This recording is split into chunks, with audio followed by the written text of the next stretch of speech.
சீரியல்களின் full எபிசோடுகளை Sun டிவியில் ஒளிபரப்பான உடனே எக்ஸ்க்ளூசிவாக சன் நெக்ஸ்டில் மட்டும் ஃப்ரீயா பாருங்கள்.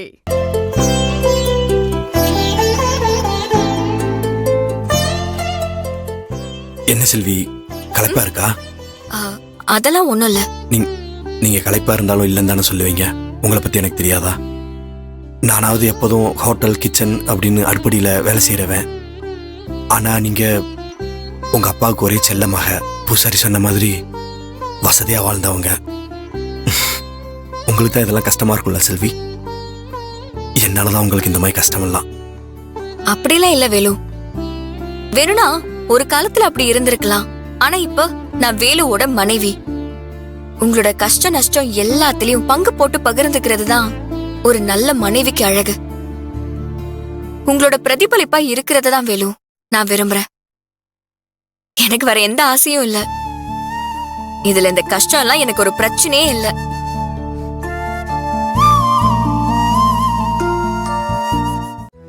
எப்படி செல்வி, நான் எத்தனையோ தடவை அண்ணனுக்காக உங்களை தூக்கி எறிஞ்செல்லாம் பேசியிருக்கேன். என் மேல உள்ள காதல் மட்டும் உங்களுக்கு குறையவே இல்லையே. சந்தர்ப்ப சூழ்நிலையால ஒருத்தர் மேல நம்ம வைக்கிற பாசமும் காதலும் குறைஞ்சிருச்சுன்னா அதுக்கு பேர் உண்மையான காதல் இல்ல வேலு. என்னோட காதல் மாறாதது, காலத்துக்கும் அழியாதது. அது காடு மலை ஆகாயம்னு எல்லாத்தையும் தாண்டி வந்த உண்மையான காதல். அது எப்பவும் எந்த சூழ்நிலையிலயும், ஏன் என் உயிரே போற சூழ்நிலை வந்தா கூட அது மாறவே மாறாது.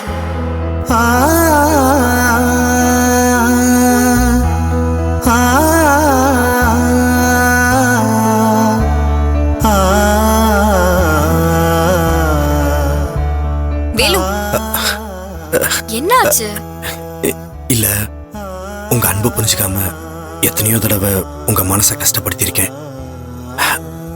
என்ன மன்னிச்சிருங்க வேலு. சின்ன சின்ன சண்டைகளும் பிரிவுகளும் இதெல்லாம் தான் காதலை இன்னும் வலுப்படுத்தும். இப்ப பாருங்க, நீங்க கூட அப்படித்தானே. இத்தனை நாள் நான் கூட இருக்கும்போது என்னோட அருமை உங்களுக்கு தெரியல. ஆனா என்னை விட்டு பிரிஞ்சிருந்த நாட்கள்ல என்னை எத்தனை தடவை மிஸ் பண்ணி தேடி அலைஞ்சிங்க.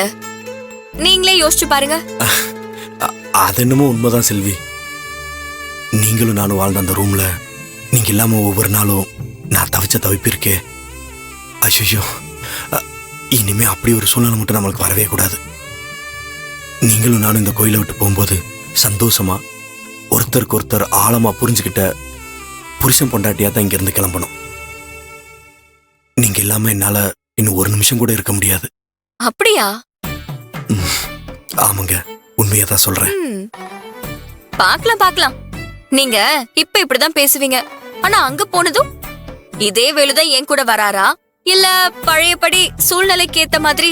ஐயோ, அப்படிலாம் சொல்லாதீங்க. நான் அப்படி இருந்தேன்னு நினைச்சு பார்க்கும்போது எனக்கே ரொம்ப கஷ்டமா இருக்கு. சரி சரி, நான் அத பத்தி எதுவும் சொல்லல.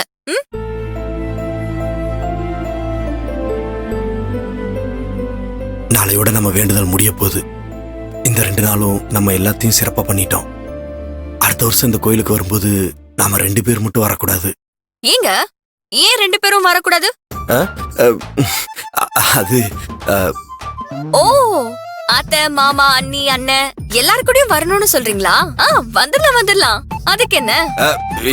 ஏங்க, அம்மா அப்பா அக்கா கூடயா? என்னங்க நீங்க? அவங்களோட வர்றதுக்கு நான் வராமையே இருந்துப்பேங்க. அட போங்க நீங்க. அட பாவி, இருங்க இருங்க. வீட்டுக்கு போனதும் நீங்க இப்படி எல்லாம் சொன்னீங்கன்னு நான் அத்தை அண்ணன் எல்லாம் சொல்றேன். சொல்லிக்கங்க, அவங்களாம் எதுவும் நினைச்சுக்க மாட்டாங்க. ஓஹோ, அந்த அளவுக்கு ஆகி போச்சா? சரி, பாத்துடலாம் பாத்துடலாம்.